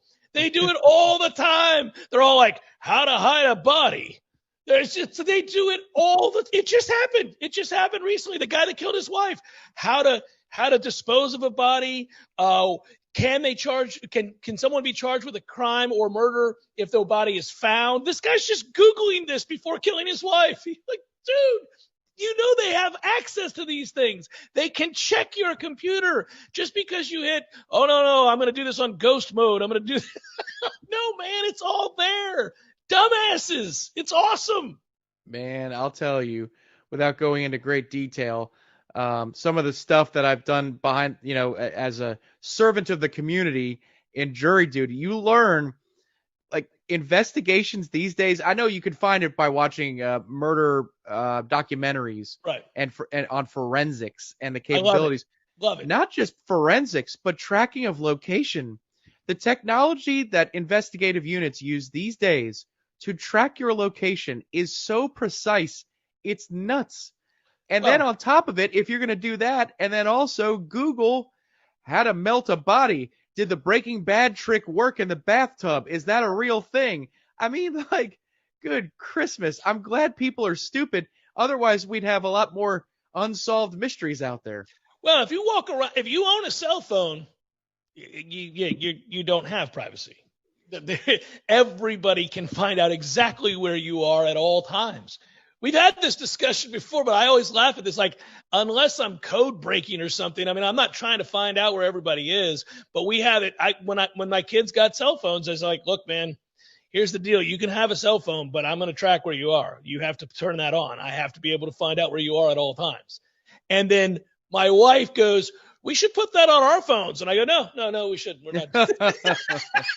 Well, the funny thing is a friend of ours from the old days, an old engineer friend of ours at the AM dial, he was right. He was right about all of it. That was in the era of the flip phone. And he's like, no, you don't want one of these new ones. Yeah. Not if you want to live your own life and not have people know where you are. Yeah. You were right, sir. Yeah, we thought he was insane because he was paranoid about everything, and he always thought somebody was watching you that shouldn't be. Jeff Cameron Show, 93.3 Real Talk Radio, Warchant TV. I know about me. I don't drink coffee. I have never had a cup of coffee in my life. Well, that is until now. So why change now? Well, it's because my dear friend at Grassroots Coffee reached out to me after hearing me say that and insisted that I give his product a try. I've been making a huge mistake. The world of coffee is fascinating. I always thought coffee is coffee, No, it's not. I have tried their coffee and it is fantastic. Now I've got a fascination with learning more about the best coffee in our area. Grassroots Coffee is locally roasted, locally owned, and locally loved. You can find whole bean Grassroots Coffee on the local aisle at Publix, also in Whole Foods, but the best way to get this black gold is to order it online. They literally grind the fresh roasted beans to your preferred level, bag it, write the date on it by hand so you know the exact day your coffee was roasted. It doesn't get any more fresh than that. Order yours now. Just go to grassrootscoffee.com and choose the coffee you want and how you want it, and join me. Let's step up our coffee game together and also support a great local business. Every day, Sellers makes life a little better for homeowners, helping them find the best design ideas for their homes with the best quality tile, carpet, and hardwood flooring. Even mosaics, ceramic, and vinyl solutions are at their fingertips in their remarkable showroom. Maybe it's time for you to get the Sellers Advantage for your home or office. Find them on Capitol Circle Northeast, just north of Mahan Drive, or online at sellerstile.com. For style, quality, and design, get the Sellers Advantage. In Tallahassee, call 656-8453. There's nothing like relaxing in a hot tub after a long day. But if you don't have one, you're truly missing out. Hot tubs and spas have tremendous health benefits, besides just helping you relax. Like improving your sleep, they help with pain relief. They help to better your cardiovascular health, and so much more. And this season is the perfect season to finally buy what you've been wishing for. Patio and Spas has the hot tubs you need for the price you want. Come shop our huge 12,000 square foot showroom and save today. There's over 50 hot tubs in stock right now, so you won't have to wait weeks on end for that delivery to finally come to town. If you're ready to relax, we're here to show you how. Pinch a Penny Pool, Patios, and Spas. Come visit our huge showroom at 2473 Greer Road with over 50 hot tubs to choose from. You'll be glad you did. So let's say you're considering buying a new home in the current climate. We've all heard that demand is high, inventory is low. So how do you get a leg up on the rest of the buyers all making offers on the same house as you? Oh, that's a toughie. But the first place I'd suggest you start is with a call to my friend Shannon at Legendary Home Loans. Shannon will set you up with a complete pre-approval underwriting. This used to be an upgrade, but nowadays it's got to be standard. You want to get your offer on a new home pushed to the front of the line, you need a TBD full underwriting approval from Legendary Home Loans. You'll shorten or even remove your financing contingency, and the sellers will know that your offer is real and ready to go. It's tough out there these days, folks, so why not have the advantage of a proven winning team in your huddle? Get pre-approval underwriting from my friend Shannon with the one and only Legendary Home Loans. Call now, 844-FSU-LOAN, 844-FSU-LOAN, or just visit FSUHomeLoans.com. FSUHomeLoans.com. Equal housing lender. NMLS number 2270146. We all want more energy, more strength, more results. Well, welcome to Orange Theory Fitness as you take a step towards feeling more alive today. Backed by science, Orange Theory's heart rate monitored workout is scientifically designed to keep heart rates in a target zone, spiking metabolism and increasing energy. Orange Theory Fitness is a one-of-a-kind group personal training workout resulting in more energy, visible toning, and extra calorie burn for up to 36 hours. Experience a more vibrant life today with Orange Theory Fitness. To find out more, go to orangetheoryfitness.com. Welcome back to the Jeff Cameron Show, sponsored by Legendary Home Loans, a mortgage experience designed around speed. All right, I'm going to read something to you, Tom. It's a quote, and it made me smile because other people think like I think. Here you go. This is good. It's involving Casey Roddick. I would invite everybody to go to warchant.com and look at Corey Clark's article about Casey Roddick. But and you can read for yourself what makes this kid interesting and fun, and it's pretty cool. But here you go. This is what's great, and I cracked up laughing. Other than him pointing out a graduate assistant in Williams and an analyst in Fertitta, those guys deserve love too. There's really nothing all that unique about this quote, right? We've read or heard from some form of it reported repeatedly for the last couple of years. But keep reading, because while I think what Norvell is building here is potentially quite special, I also think he may have landed a very special person in Roddick. It got to the point on Thursday after listening to him speak for 12 minutes that I had to ask him what he wanted to do with his life after football. Sounds like he could do just about anything he wants. Maybe be a senator, maybe a CEO, heck, maybe an analyst for Warchant. Anything's possible, Casey. Dream. Here was his answer. I see myself being a general manager of an organization. That was another opportunity that steered me to Florida State. Jason Garrett's brother is on staff here. Yes. No way. That is the quote. What's funny is I watched the Zoom, but was that off of the Zoom? I didn't hear that part. Maybe I'd zoned out. He was really, really good yesterday, but you've got to be kidding me. That's gold. He did it. I'm going to read it again. I see myself being a general manager of an organization. That was another opportunity that steered me to Florida State. Jason Garrett's brother is on staff here, and that's a big reason why I wanted to come to Florida State. If you're John Garrett, you hate me and now this kid and everybody else who only refers to you as Jason Garrett's brother, which means, John, you hate everybody because you are Jason Garrett's brother. I wasn't wrong on this. Oh, man. So Casey's going to go up to him and say, John, I'm so thrilled to meet you. Oh, awesome. Tell me about your brother. Yeah, can I talk to you about Jason for a second? Oh, it's great. I hope that this arc ends with, years from now, 3-5 years, multiple successful seasons here at Florida State, championship seasons, and then John Garrett is our offensive coordinator. Come on, man. It feels like it's locked. This is fate. He's going to be the OC here, and we get to go through this all again, and he'll keep the receipts and say, I remember what you guys said in 2022, 2023. I don't think that's going to happen, Tom. And I don't think that's going to happen. And, I'm sure John and Jason love each other very, very much and get along swimmingly. This isn't quite the same as Jose and Ozzie Guillen, where I used to envision Thanksgiving dinners. So, Jose, how are things going in the major leagues? And then the answer is 30 minutes long. Ozzie, how are the St. Pete Cardinals? Are you still playing ball? By the way, Ozzie Guillen did play for the St. Pete Cardinals when I was a younger lad. I saw him walking around St. Pete all the time. These days, you can find him here in town teaching hitting over at one of the local places off of Capitol Circle. Occasionally. Cool. Yeah, that's occasionally cool. He's a spitting image of Jose. Yeah, spitting image. When you see him, you think it's Jose Canseco until somebody points out that it's not. I want a bet on the Canseco brothers. I've told you that story before in South Tampa. I said, that's not Jose, that's his brother. How much you want to bet? And I got a fair bar tab out of it. And we walked up to him, and he was great. He was super nice. It was at McDinton's, in fact, in South Tampa. I like McDinton's. By the way, I think he's probably used to that. Are you Jose Canseco? No, I'm a lesser-known Ozzie Canseco. It's okay. It's okay. I'm not upset about his career at all. It's been fine. Hey, at least they have it better than Jack's family. And by Jack, we all know I'm talking about Jack Nicklaus. Because Jackie Jr. tried to play, Gary tried to play, and they were, very good golfers.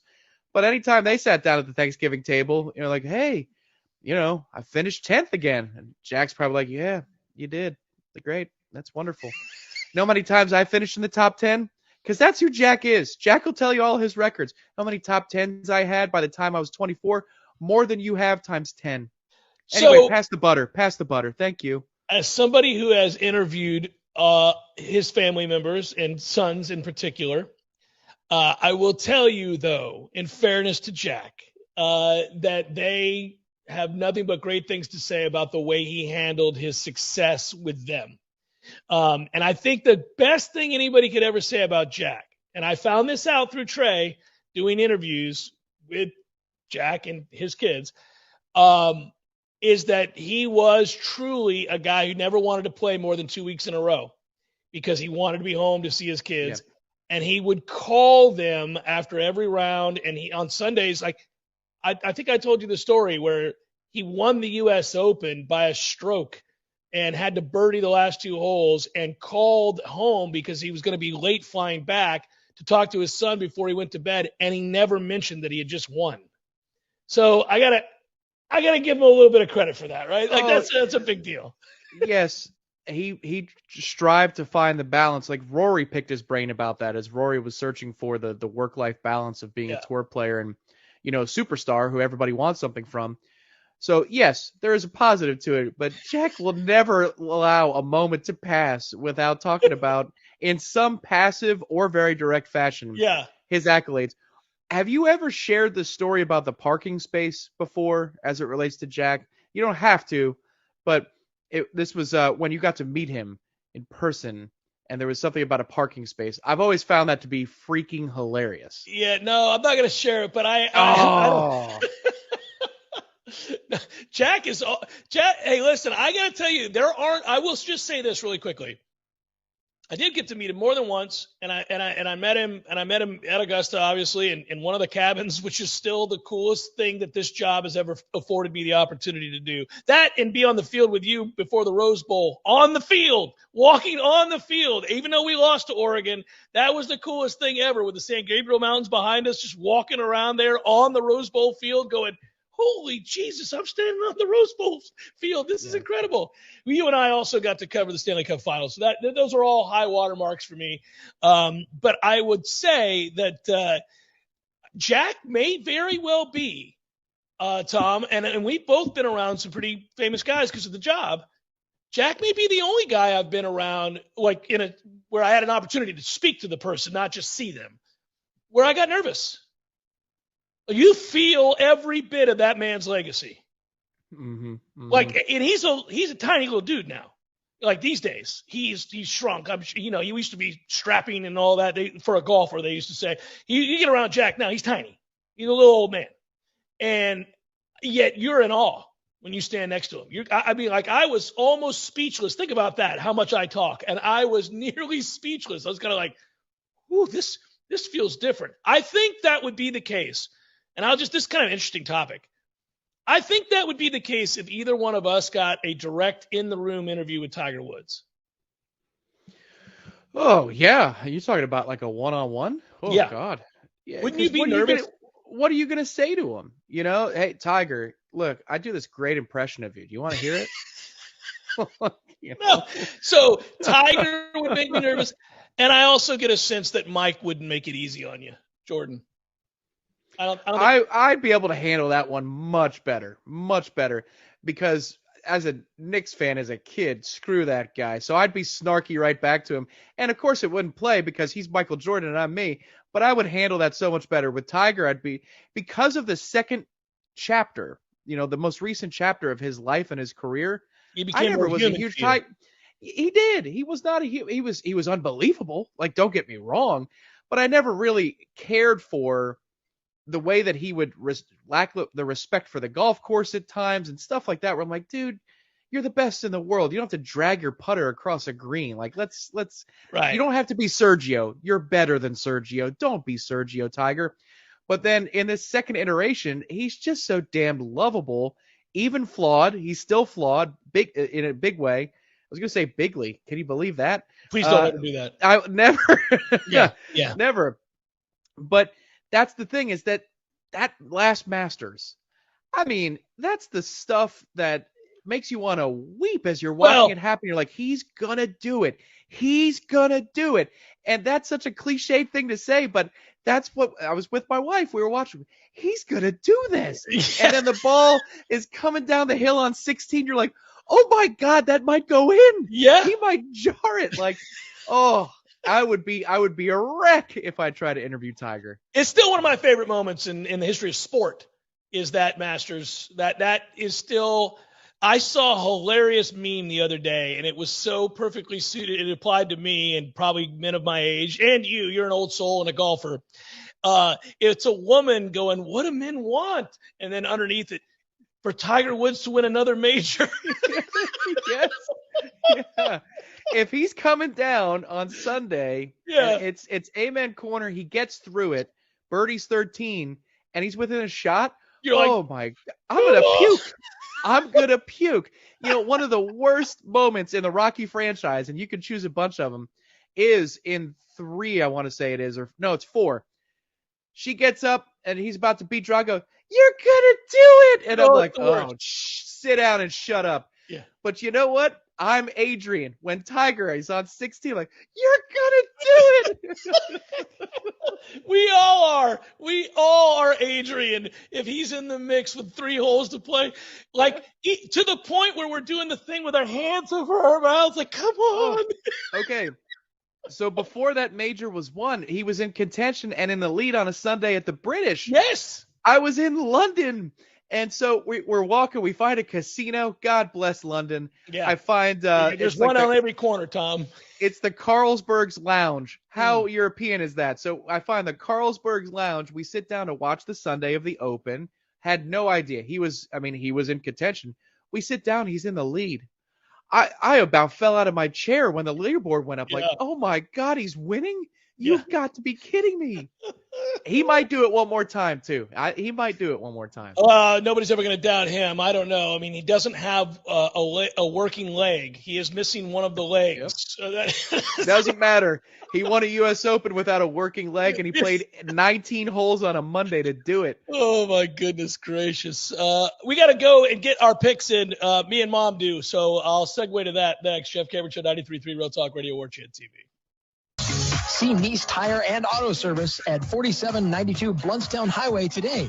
The ASC trained technicians at Nice take the guesswork out of fixing your car. That's why wherever you see the Goodyear sign, you'll find what you want in tires and service. From preventative maintenance to a major overhaul and everything in between, you name it. Plus, Nice's services are backed by a nationwide limited warranty. Stop by Nice Tire and Auto Service.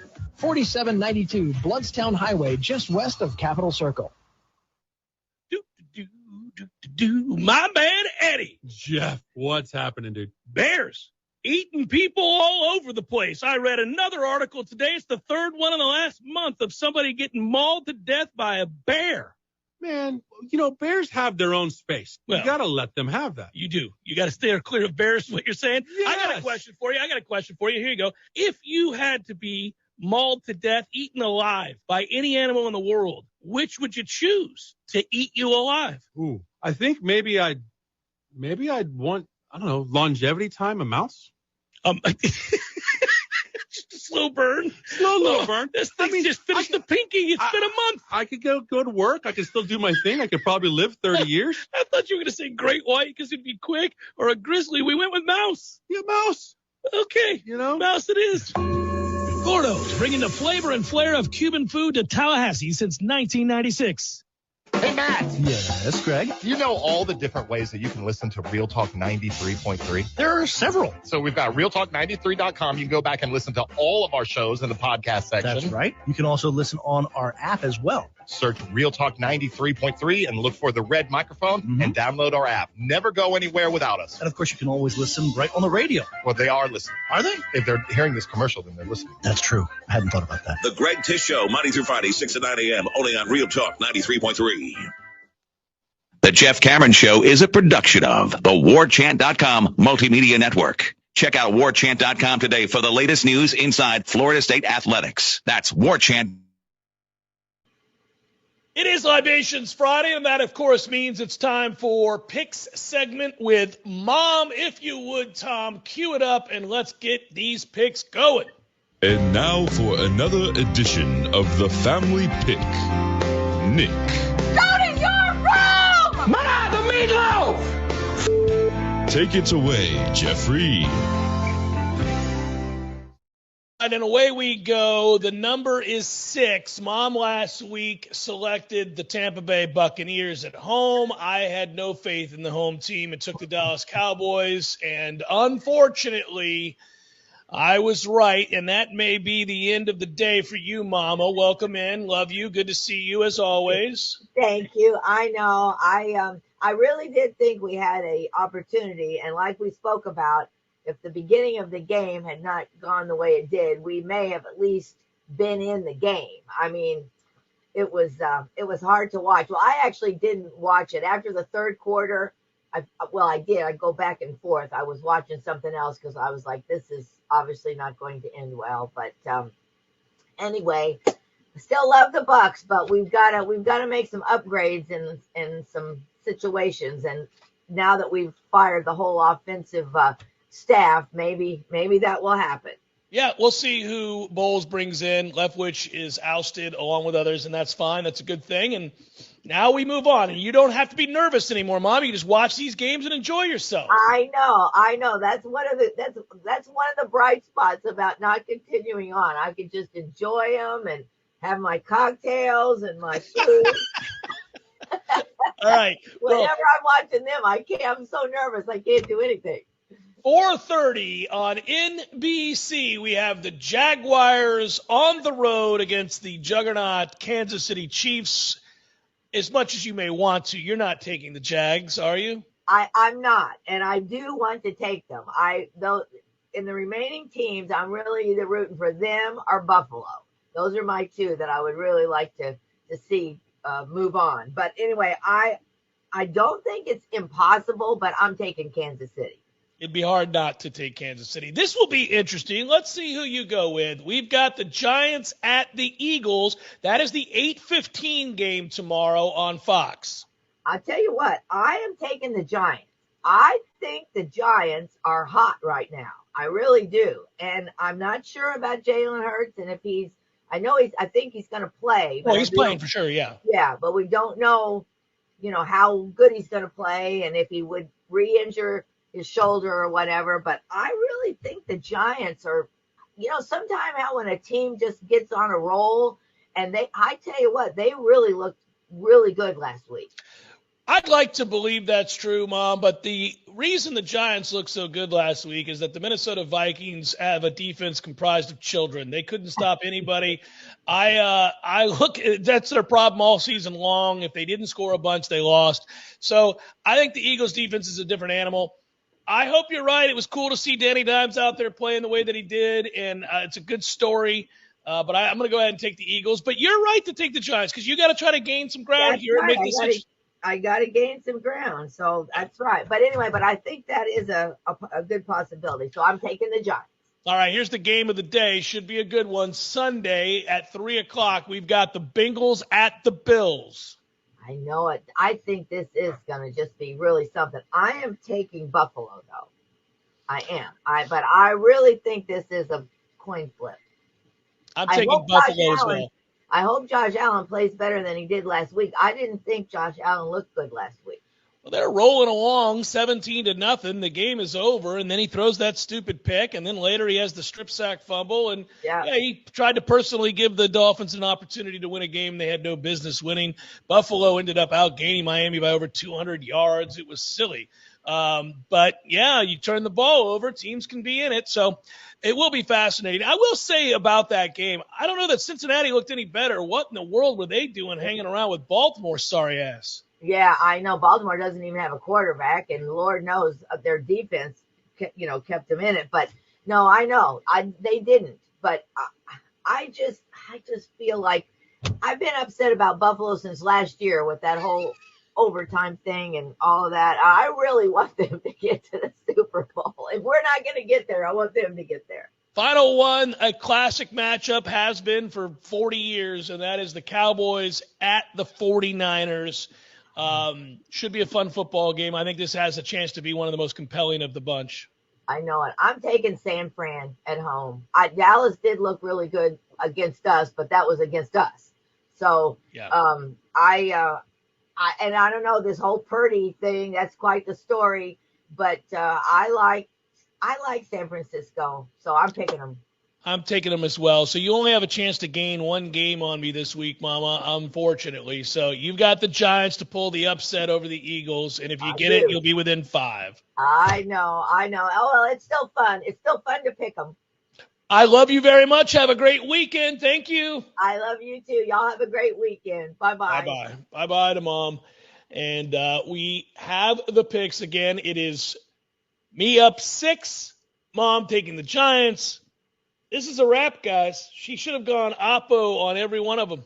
But, how can you do it, right? I mean, if you don't think somebody's going to win, you kind of pick an upset in every game. Jeff Cameron Show, 93.3 Real Talk Radio, Warchant TV.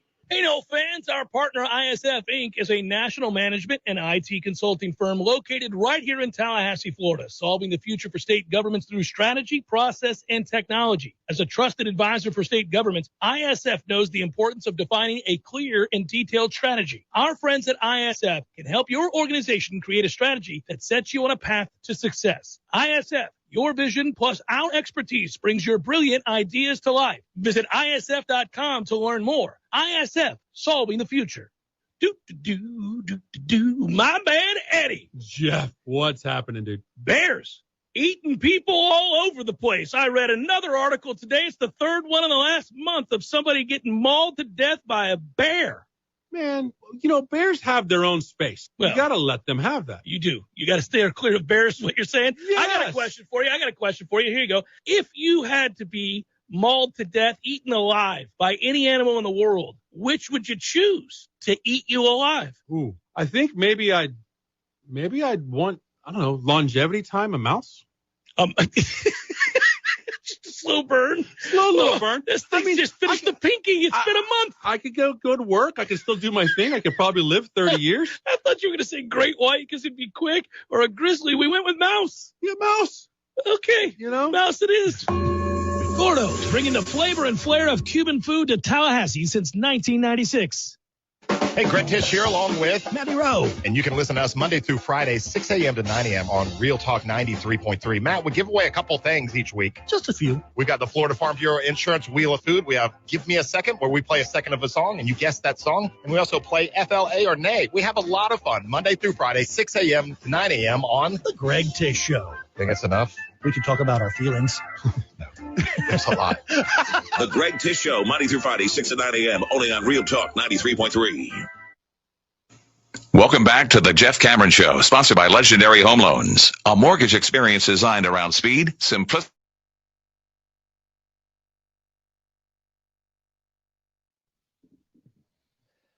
Wrapping it up on a Libations Friday, ready for a cold one.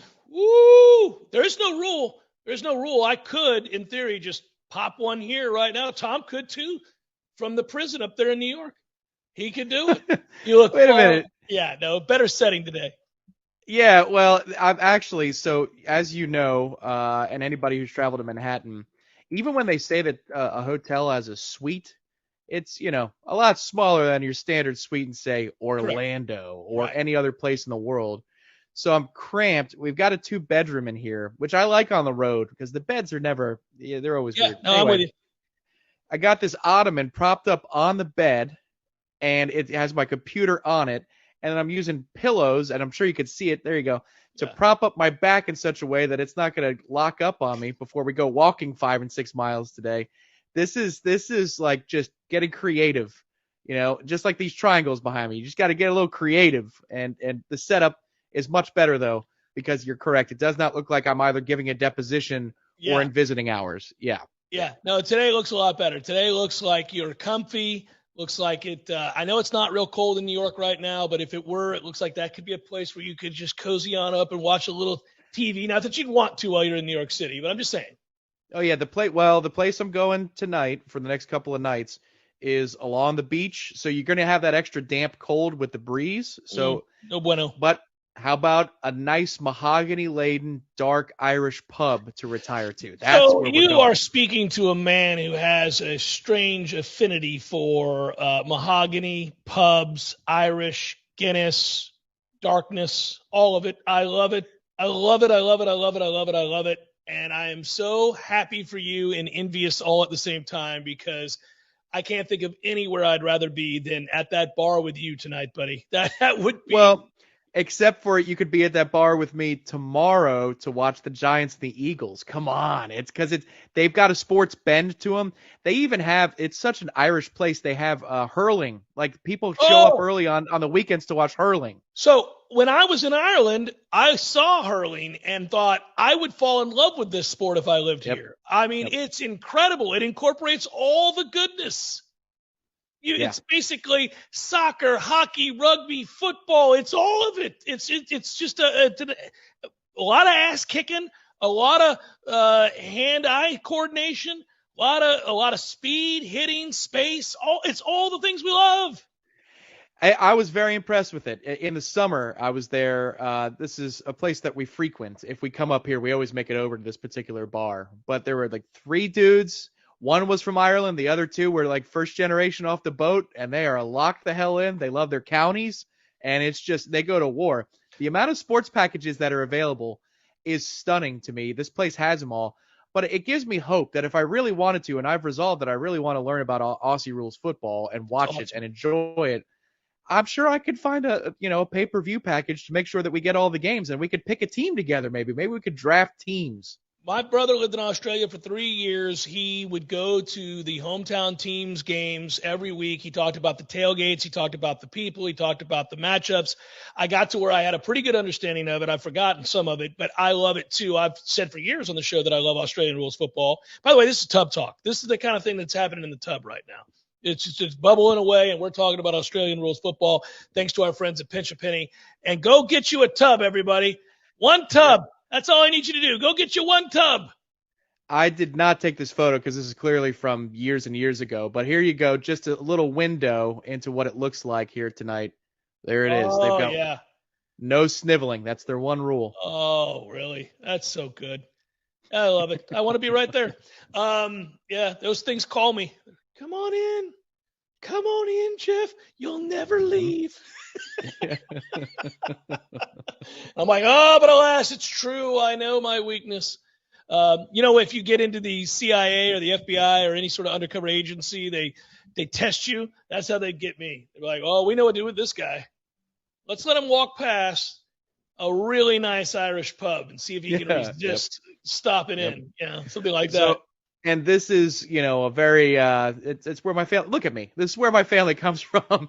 It's very Irish, but it's known as the place that pours the best Guinness. And my God, it lives up to the billing. Summer or winter. I actually kind of enjoy Guinness more in the summer than I do the winter, if that makes any sense. That doesn't, but okay. Really, there's no bad time for Guinness. We never talked about this, and we're wrapping it up now. It is loosey-goosey. I think it was a very interesting decision for Guinness in America to really go after Joe Montana to be the spokesman, and I think it works. It also makes me think that Guinness is marketing to me. They are marketing to me. That is who they're marketing to. There are 23-year-olds watching that commercial going, who the hell is this old man talking about Guinness? And it makes me laugh. Guinness also sponsored PTI forever and a day, yet they're not trying to hit the college demo. No. They know that what they're going to float over to college kids are what the Irish will not call a shot, but a car bomb on St. Patrick's Day. That's when they're going to do their business and their volume with kids who are that age. Outside of that, they're going to come around. It's like the PGA Tour. I know the PGA Tour is trying to get younger, but come on, man. It happened to you. It happened to me. Even as much as I love golf, there are some tournaments I just couldn't watch. And now it's one of my top 2 channels, the Golf Channel. I don't care what tour is playing. I'm watching the Golf Channel. DP World Tour for me this morning, buddy. Had it on first thing, 6 a.m. Couldn't wait. Had my coffee going, watch a little DP World Tour. Of all things, at one point, Luke Donald led. Yeah, and as for Luke freaking Donald, as we've discussed before at Capital City Country Club and other places, you'll watch the women's tour because their distances are the same. Yeah. Like, all right, 182. That looks like you're going to choke down on a 5-iron here. I'm like, yes, that's what I would do. Yeah, maybe so. Because you're so conditioned. Yeah, you hear wedge. You're like, it's wedge, 182. You're like, God bless, I'll never get there. I saw a shot, and we got to go. I saw a shot that Tiger Woods hit. They were showing the 10 best shots he ever hit. There's one that is a pitching wedge. He has to hit over a tree, so he has to have the loft. It's 202. He gets it there. I'm done. Never mind. I'm not going to get nervous for that interview. All right, good job to Ben and Director Matthew, and for T. Lizzie, I'm Jeff. Be well. Have a great weekend, everybody. We love you. We'll talk to you on Monday right back here. Take care. Peace.